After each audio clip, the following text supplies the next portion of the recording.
दोस्तों, आज का सबसे बड़ा सवाल है, क्या बैंक सेफ है? अगर बैंक सेफ है तो लोग डरते क्यों है?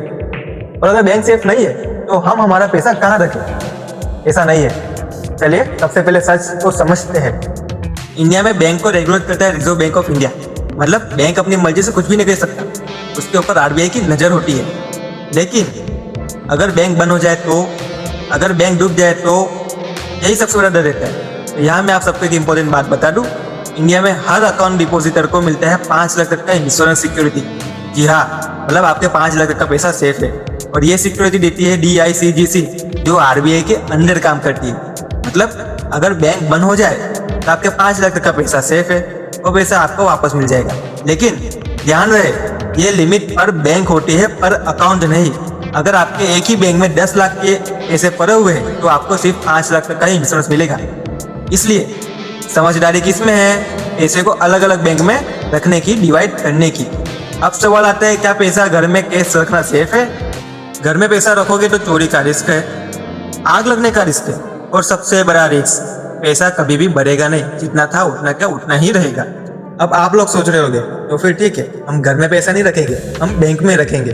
तो फिर मैं आप सबको बताना चाहता हूँ, बैंक में आपको सबसे कम इंटरेस्ट मिलता है। चलो उसको भी समझा देता हूँ।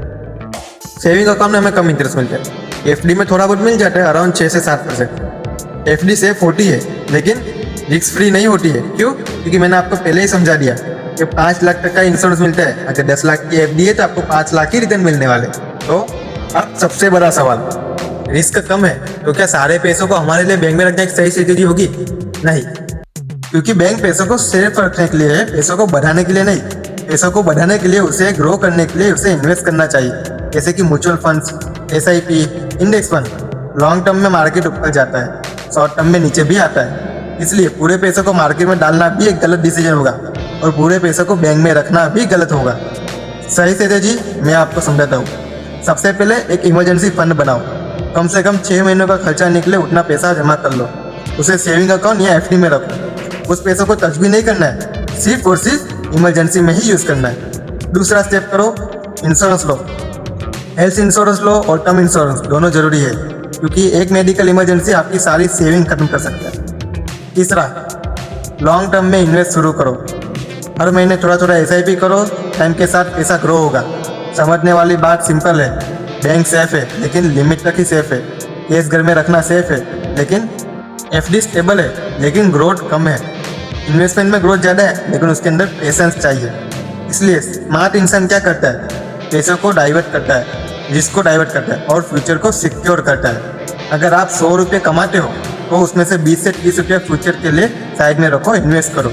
बाकी खर्चा करो लेकिन प्लानिंग के साथ करो। याद रखो, बैंक दुश्मन नहीं है, मार्केट जुआ नहीं है, और पैसे कमाने से नहीं, पैसे संभालने से बढ़ते हैं। अगर आज पैसों को आपने सही जगह रखा तो कल पैसा आपको टेंशन से बचाएगा, और अगर गलत जगह रखा तो वही पैसा आपके लिए प्रॉब्लम बन सकता है।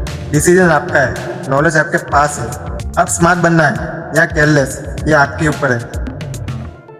मैं हूं निखिल और आप लोग देख रहे हो NP टॉक्स। अगर आपको ये वीडियो पसंद आया हो तो चैनल को सब्सक्राइब करो, वीडियो को लाइक करो और शेयर करो।